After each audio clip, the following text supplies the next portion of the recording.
Sa ngalan ng bayan, sigaw ng nakapormal na buhayang kala mo santo, nakangising demonyo.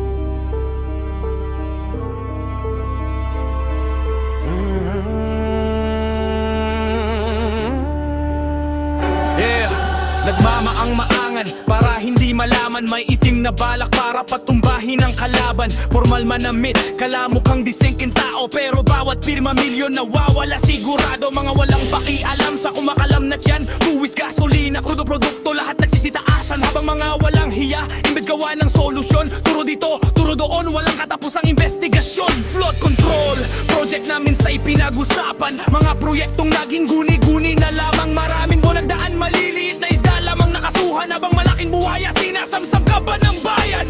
Ilan pang taon bago tayo marinig, ilan pang sigaw bago sila mapatid. Kadikit ng yaman ng kanyang pangalan, mga hunyango na pahirap sa bayan. Mga buhayang mapagbalat kayo, ugaling hayop, nagaan yung tao. Hunyangong pilit, itinatago, bulok na sistema ng gobyerno. Mga buhayang nakaupo sa pwesto, tanong na masa kailan ka makukontento. Antayin mo pa bang mapuno ang salop, o kailangan mo tulungan ka sa pader, ulo mo yun to.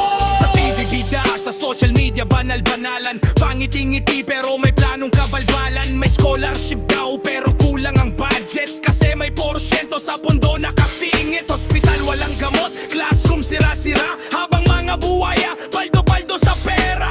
Pilit tinatakpan ang baho ng sistema, habang ang masa tuloy ang pagdurusa. Di mo kailangan salamin para makita kung sino talaga ang nagpapahirap sa bansa. Nakatago sa mamahaling salita, mga buhayang bihasa sa pandaraya. Gising, hoy gising, kabataan, huwag magpasilaw sa kasinungalingan.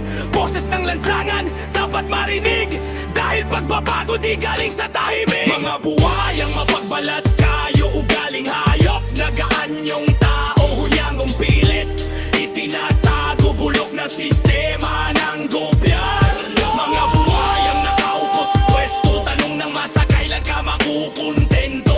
Antayin mo pa bang mapuno ang salop, o kailangan mo tulungan ka sa pader, ulo mo iyon to. Hindi lahat ng nakaayos ay tapat, hindi lahat ng nakangiti ay sapat.